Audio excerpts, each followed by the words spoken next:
Every single time I mentioned to someone that I was planning on completing every single Final Fantasy, I was always asked, have you completed 6 yet? Or how much did you enjoy Final Fantasy 6? As someone who's experiencing many titles for the first time, I always heard about how amazing Final Fantasy 6 is, and that always left me very curious to try it out myself. As per usual, to 100% Final Fantasy 6, you need to complete the main story, finish the bestiary, open every treasure, find every hidden item, learn every technique, along with the typical miscellaneous stuff. The story starts several years after the war. In the middle of some mountains, an esper has been found completely frozen by some soldiers. After finding it, the esper resonates with one of the soldiers and she ends up passing out. When she wakes up, we learn that she was being controlled by a slave crown and that she doesn't remember anything besides her name, Terra.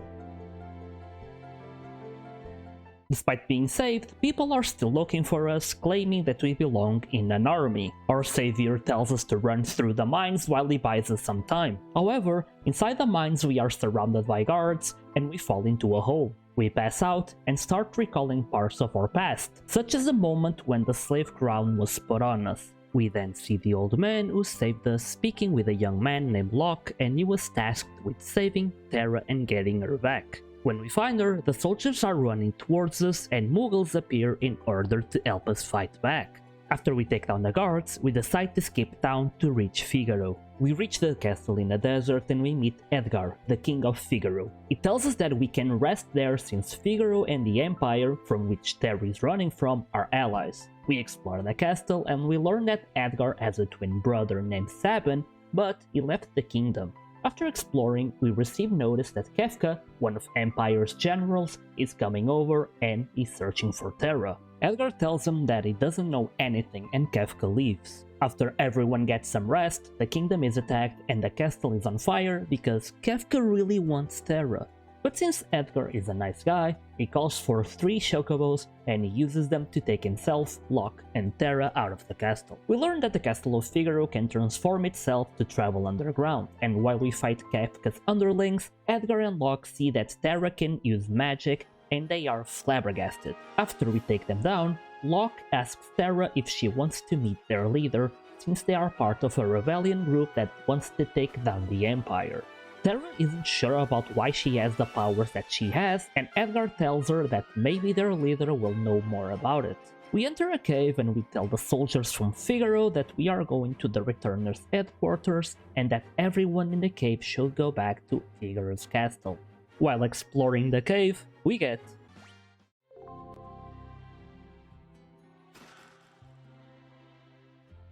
While outside the cave informing for the bestiary, we also get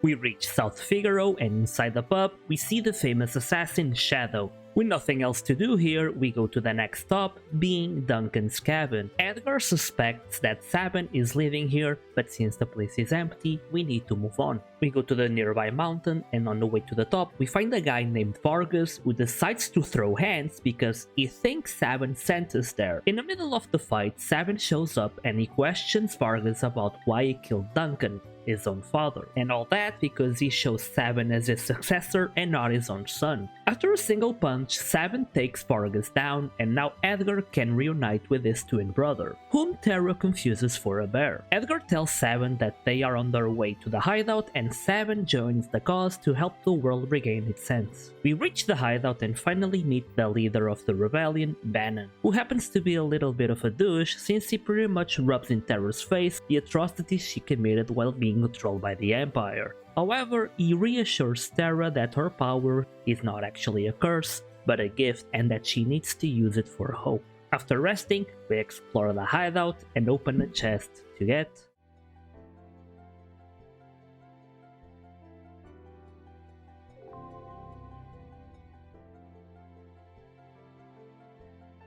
After a small break, Bannon asks Terra if she wants to help the rebellion or not, and he guarantees that they will succeed since he has a plan. And that plan is to make Terra resonate with the esper once again so she can gain the esper's power. not a very good plan. In the middle of the meeting, an injured soldier barges in, saying that the Empire has taken control of South Figaro and they are heading this way. Locke is then sent to slow down the enemies while the others run from there.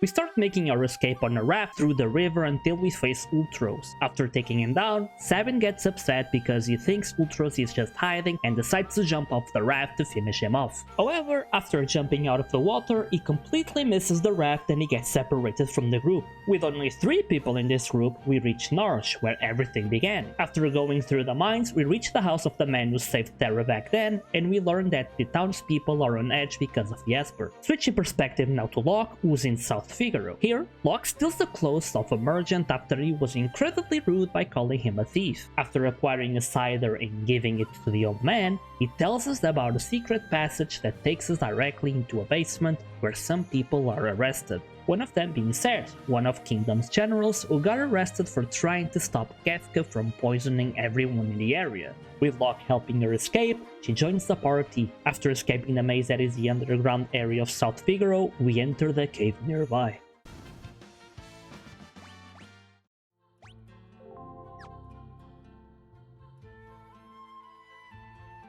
While exploring, we are attacked by a tunnel armor and we learn that Cells has the power to absorb magic, which is really neat. After defeating it, we leave the cave. Onto Sabin now, who wakes up near a cabin, and when he goes to explore, he finds Shadow there and he tells Sabin that the Empire has set up camp nearby and their goal is to reach Doma Castle. Sabin needs to get back to Narshe, but the only way is through Doma, in which Shadow volunteers to help on a journey, but he may leave whenever he feels like it. We reach the camp and overhear soldiers talking about how Kefka wants to take control of General Leo's army and that the soldiers are also going to start their attack on the castle. Here we meet Cyan, who defeats the attackers while Sabin keeps infiltrating the camp. Eventually, he eavesdrops a conversation between a soldier and General Leo and realizes that General Leo is actually a good guy since he doesn't want his soldiers to throw their lives away. He also receives a note that he was summoned by the Emperor, which is good because he's one less person to worry about. With him gone, Kefka shows up saying that he wants to poison the water so everyone dies. With that said, we decide to intervene and we chase him down, but sadly we were too late and he still poisons the water. Back in Doma Castle, soldiers start dropping left and right because of the poison, and Cyan decides to warn the king, but it's too late since he's already gone. While checking on his own family,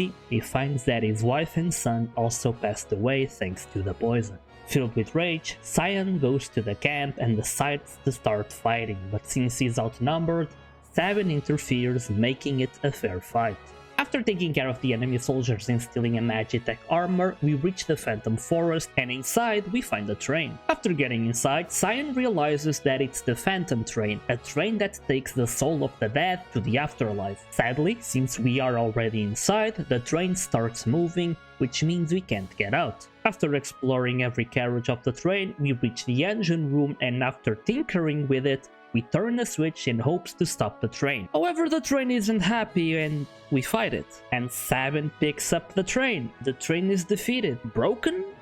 Do I need to call maintenance?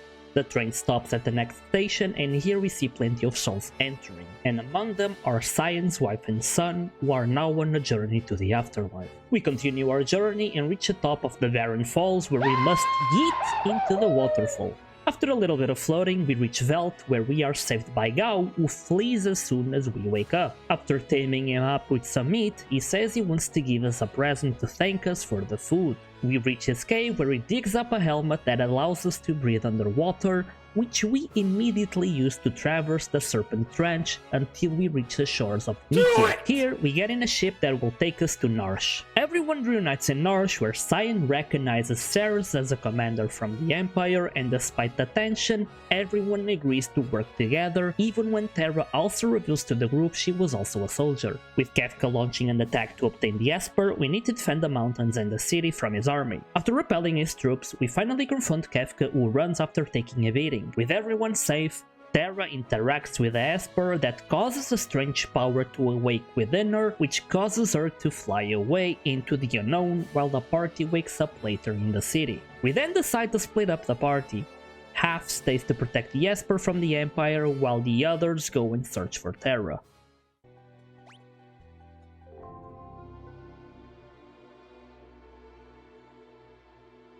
Our search for Terra leads us into the town of Zozo, where looters roam the streets freely. While exploring it, we climb one of the several buildings there, knock the sense of one guy who got in our way, and find Terra, who was being taken care of by another esper named Ramu. He tells us about the first war of the Magi, Magi being humans who were infused with the magical powers extracted from the espers, and the espers, by having their magical powers taken from them, died, prompting them to create their own dimension where they could be free. That is, until 20 years ago, humans found where the espers were in order to create an army of soldiers just like Ceres and Terra. He also tells us that some espers are being kept in the Empire's Magitek research facility, where their powers are being drained, and if we rescue them, we can help Terra gain control of her powers. To assist us, Ramu turns into Magicite, which is the purest form of an esper, but in exchange, he will die, giving up his life to help us.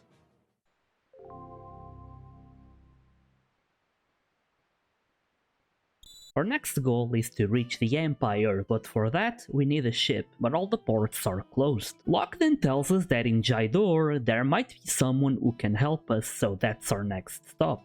In Jaidor, we learn that there's a wandering gambler who wants to kidnap someone named Maria, whom Ceres apparently resembles a lot, and that wandering gambler happens to be Setzer, the owner of the only airship in the world, which we could use to infiltrate the Empire. We reach the Opera House and formulate a plan, which is very simple. Since Ceres and Maria resemble each other, Ceres will participate in the performance instead of Maria, acting as bait for Setzer. With the bait set, the Opera House scene is without a doubt one of my favorite Final Fantasy moments.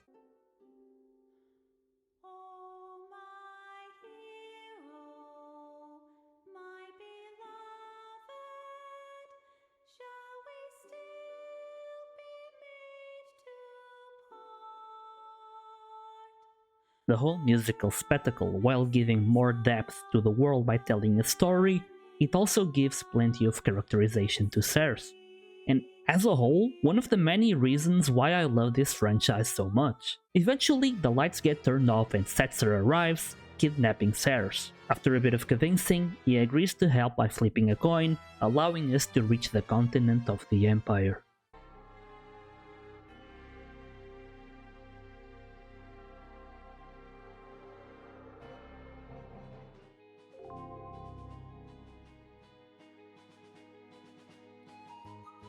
While farming for the bestiary, we get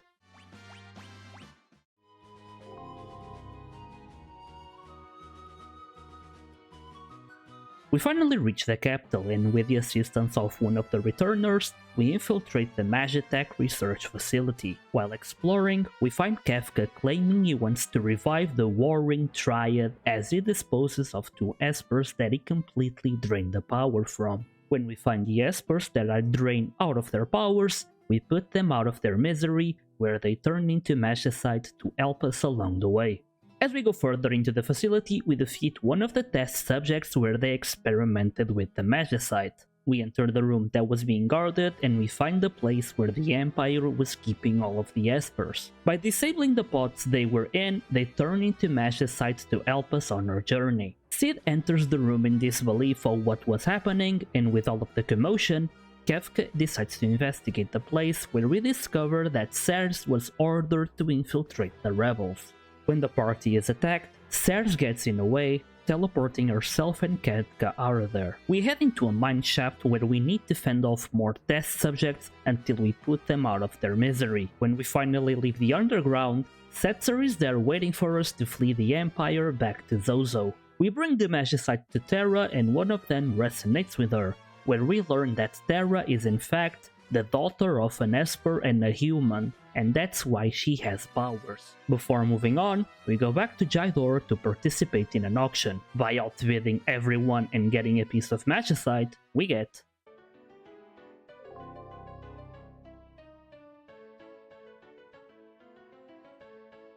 and by winning another Magicite in another auction, we also get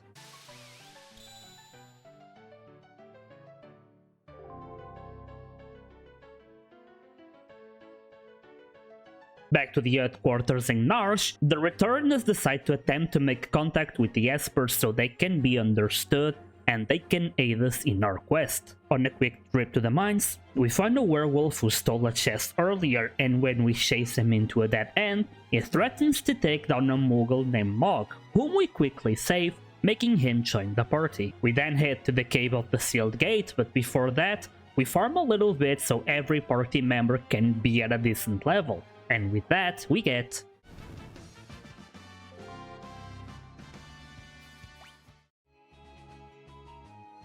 inside the cave. After exploring several floors, we reach the gate to the Esper world. However, while Terra tries to unseal the gate, Kefka and his army appear right behind us, and all of this happens to be a trap. However, with Terra opening the gate, several espers came out extremely angry, and they are way too powerful to be captured, and while they flee from the cave, the entrance collapses, which will make us chase after them to get them back. In our attempt to leave, the espers take down the airship, which forces us to walk back to the Imperial palace. In here, we start talking with the Emperor since the espers came to the palace, and after seeing that their friends were dead, they destroyed the whole thing, which made him have a change of heart. And we use that to start negotiating a form of treaty of peace as long as Terra serves as a bridge between humans and espers.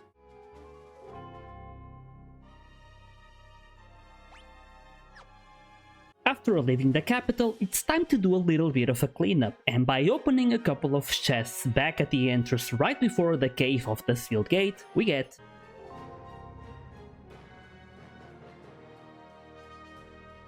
since we don't have an airship, we head straight to the nearest port, where we join General Leo and Selch. In their ship, we are taken to the place where the espers were last seen. We arrive at Tamasa, where together with Shadow, we meet Strago, someone who apparently could help us find the espers. However, he claims to not know anything.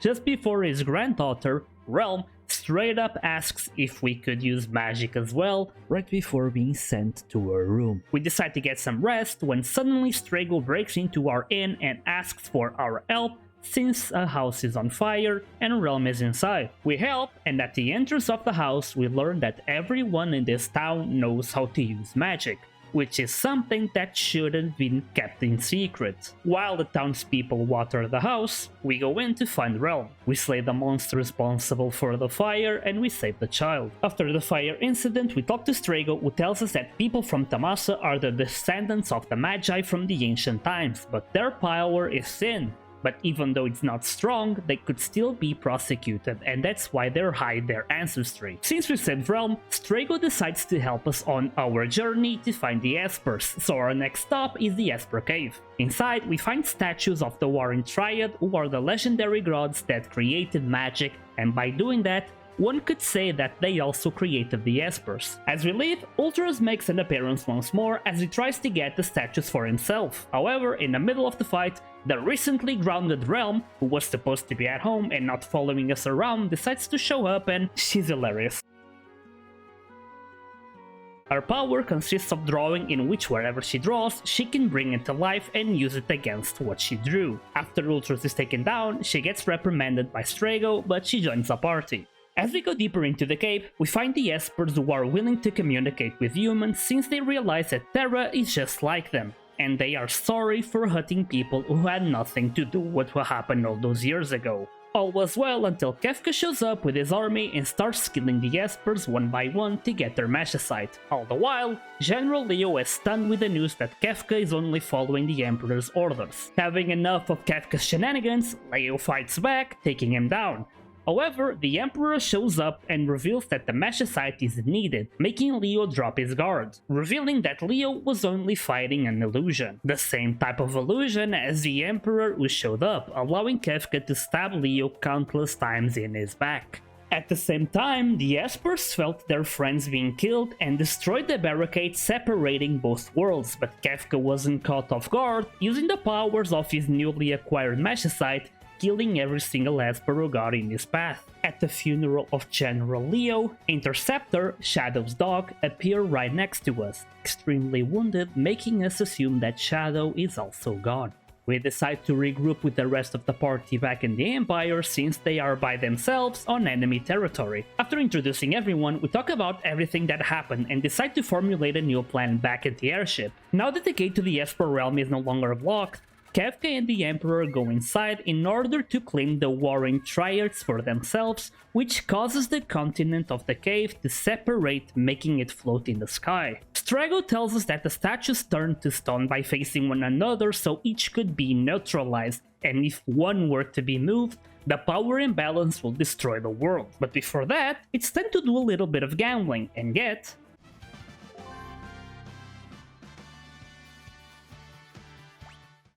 it's time to head to the Flying Continent. We get attacked by the Imperial forces, and after dealing with several waves of enemies, we now have to deal with Ultros once again, but this time with his new best friend, Typhon. After disposing of them, we face the last of the Imperial forces right before we land on the Flying Continent. As soon as we land, we find an injured Shadow and we convince him to tag along. While we explore, we find the Ultima weapon that happened to be a little bit underwhelming. We arrive at the summit where we see Kefka and the Emperor near the statues, and Cells arrives at the same time we do, wanting to try and fix everything. And little by little, we start seeing how crazy Kefka really is. He wants power at any cost, even if it means destroying everything, while the Emperor simply wants to rule thanks to the power he acquires from the Warring Triad. With the two fighting over the statues, Kefka was supplying them with the power of the Magicite, which allows him to kill the Emperor and finally shift the statues, removing their balance. We can do nothing besides run, and that's what we do since we can't stop the destruction of the world as we know it, creating a rift all around it, including our airship separating the entire party. Cells wakes up 1 year after the destruction of the world, and Sid has been taking care of her the entire time, and even him was thinking that she might have been gone for good. With Sid taking care of Cells, he neglected his own health, making him weak, and now it's her turn to take care of him.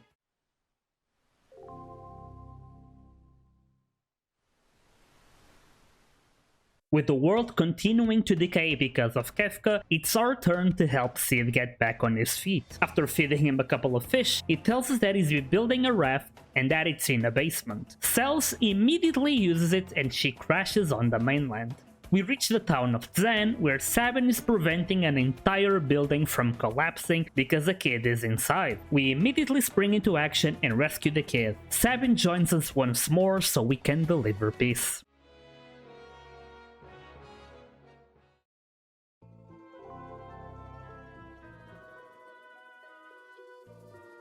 While we continue our journey, we also get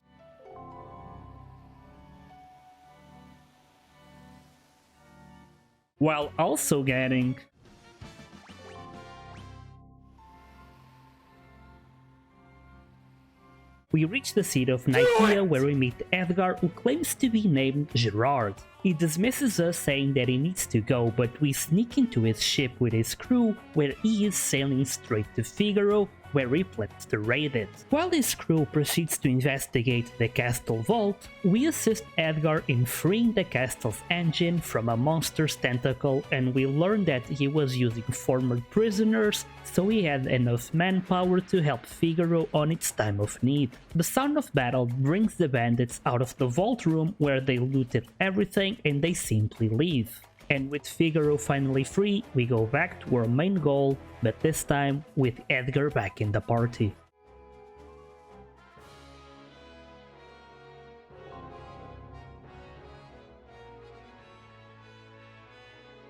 With Figaro back on its feet, we quickly use the mechanisms of the castle to travel to Kohlingen, where we find the depressed Setzer in a pub, and with a simple conversation about finding new goals, he joins us once more. But we need an airship, so we head to Daryl's tomb where we learn about Setzer's past. Daryl was Setzer's rival and closest friend, eventually becoming his romantic partner, and they kept pushing each other as airship pilots until one day she crashed her airship, dying in the process. While grieving, Setzer decided to repair her airship and rest it in this tomb next to her final resting place. With another airship, we can now proceed to our next destination, which is following a pigeon to the city of Miranda, where we speak with a woman who claims to be receiving letters from her boyfriend back in Mobilis, which happens to be a city destroyed by Kefka when the world was ripped apart. By examining the letters, we discover that Cyan was the one who has been writing them, but before we investigate that, we reach the city of Jaidor, where we discover that Realm was hired as a painter exorcist of some sort, since the man who hired her, Hauser, says that there's a monster possessing his painting. By helping her defeat the monster in the painting, Hauser thanks us by giving us a piece of magicite he bought at the auction house where he met Realm. And with that, Realm joins the party. We follow the pigeon from Miranda and it takes us to Zozo, where after we follow him for a little while, it takes us to the top of Mount Zozo where we find Cyan. He explained that the woman back in Miranda kept sending letters after letter to her beloved even without answers, so he decided to ease the pain, which in turn helped him move on after losing his family. With this, he rejoins the party to bring an end to Kefka and tells us that he saw Gao near Miranda and he wanted to become strong enough to smash Kefka.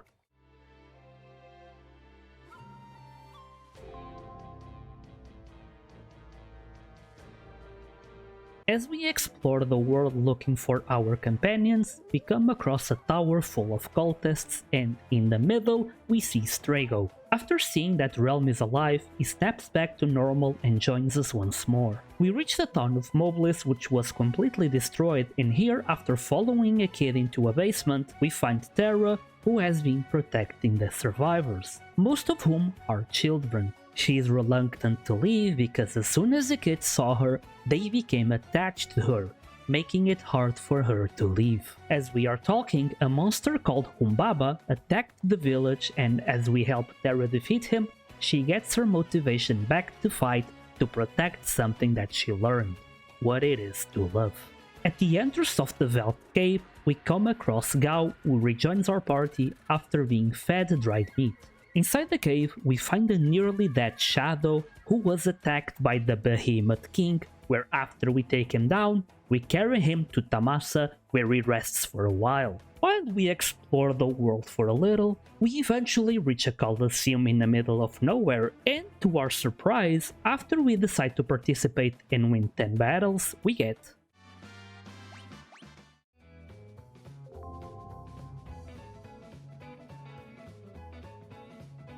we actually fight Shadow, who snuck around to fight in the Colosseum. After beating him up, he officially joins the party. We return to Narshe, where the city is completely empty with monsters roaming around, and we explore the mines where we find Mog, who decided to stay in Narshe because he thought all of us were dead. Eager to join us once more, he also mentions that one of his new friends would come along as well.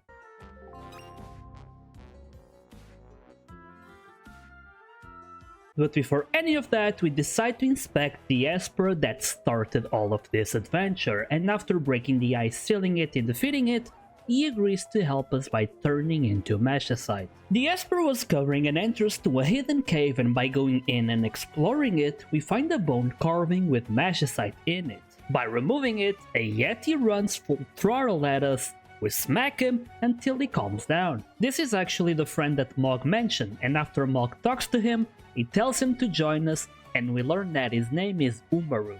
We leave the area and we find an opening in the Phoenix Cave where we separate the party into two groups so it can be fully explored. While we explore, we come across several chests which all turn out to be empty, which is very suspicious. When we reach the end of the cave, we find none other than Locke, who came all the way here to find a legendary treasure, the Phoenix Magicite, something that is rumored to undo death itself. We quickly travel back to Collingun, where he attempts to use the Magicite on his deceased girlfriend, Rachel, who died in an Imperial raid.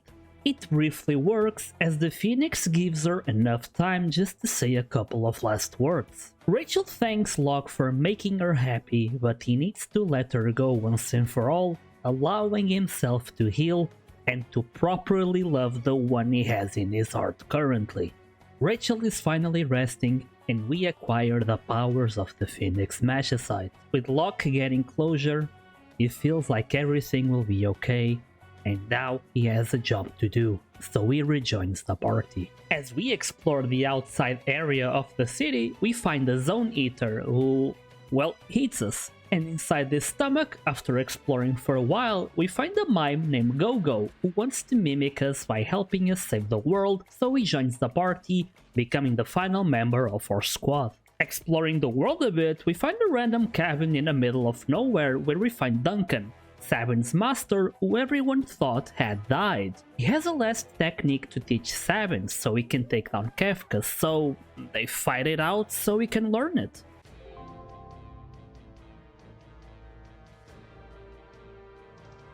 We then reach Doma Castle, where we decide to rest for a bit. However, Cyan's soul gets taken away by 3 kids named the Dream Stooges. For some reason, Sabin can get into Cyan's soul. Maybe it was a trauma of what happened on the Phantom train. I'm not going to try and dwell on this. We explore Cyan's soul until we find the Stooges and we take them down. After we do so, a door opens, and by going through it, we enter the Dreamscape, a place that pieces together locations that Cyan has traveled to, like the Phantom Train, the Narshe Mines, and Doma Castle. When we reach the Doma Castle area, his wife and son are there and they explain to us that we are inside Cyan's mind. His wife tells us that he keeps tormenting himself over what happened to everyone, which caused the monster named Rexel to attach itself to him. And Rexel is a monster created by the souls of countless lives lost during the War of the Magi.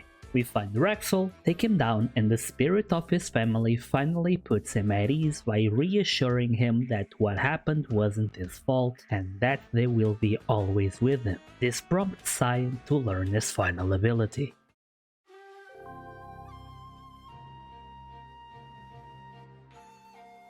We return to Figaro, where we use the mechanism to travel underground until we somehow crash into an ancient castle. After exploring it for a while, we find the last hidden item.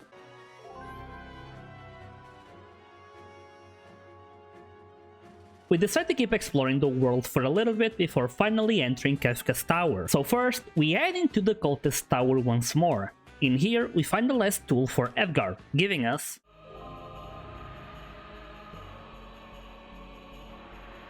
After finishing the cultist tower, it's time to do the last bit of cleanup just before finishing the game, and this means leveling up every character to level 50.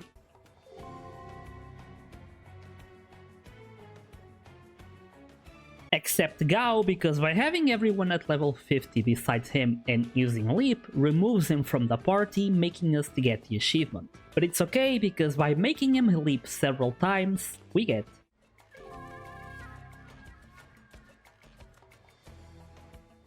It's finally time to end this, so we make our way to Kefka's tower. We organize 3 parties in order to raid the tower, and as soon as we land, we get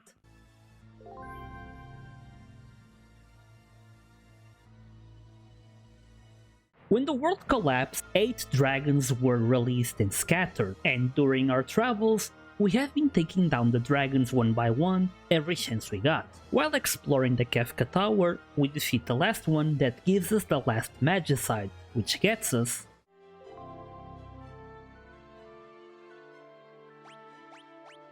As we explore the tower and farm for the bestiary, we get our last blue magic.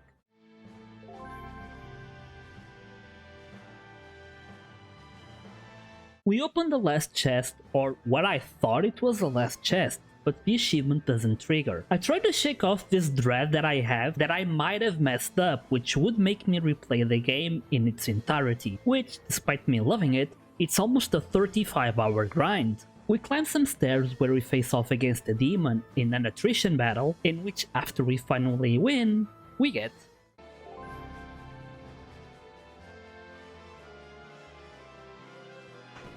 and if Party A took down the demon, Party B defeated the fiend, and Party C didn't want to be left out, so they defeated the goddess. With the 3 monsters who were guarding the gates defeated, we finally reach the summit of the tower. Kefka is there waiting for us, where he showcases the power he has acquired.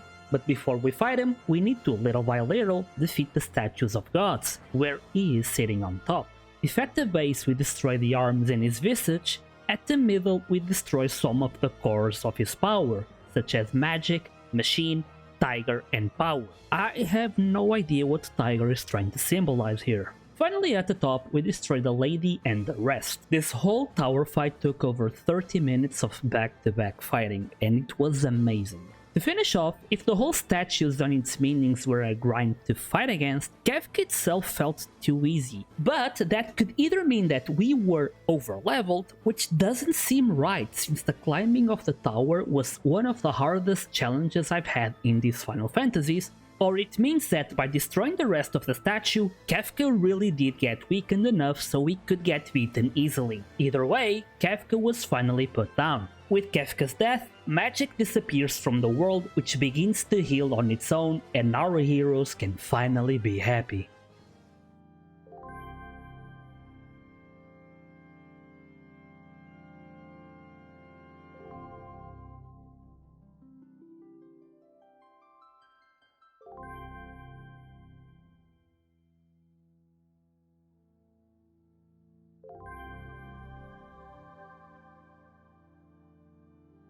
Final Fantasy VI was amazing. And I know that I say this about pretty much every Final Fantasy so far, but I do mean it every single time. The cast of characters, just like in Final Fantasy V, feel like actual people who are going on a crusade to save the world, and while they are at it, they find themselves as well. From Locke letting go of his past and live on to finally find happiness, to Terra accepting that she can be loved. The opera house scene with Cell singing, the interactions between characters, everything felt so well connected and so genuine. The soundtrack is full of amazing tunes and the game is very memorable. Kefka quickly became one of my favorite villains because of his personality. Again, the biggest strength of this iteration of Final Fantasy is indeed the characters.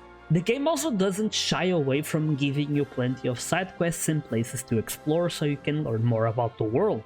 There are plenty of stories inside the game that I decide to not mention because they make sense if you experience them yourself. The sequence that happens after you defeat Kefka is also extremely beautiful to see because it shows what the characters have learned during the journey, and it's also a scene that it's best to be experienced after playing the game. And I hope that if you decide to play this Final Fantasy, you enjoy it as much as I did because this was an adventure that I won't forget. If you watch my whole journey, thank you so much, and I hope to see you on the next one.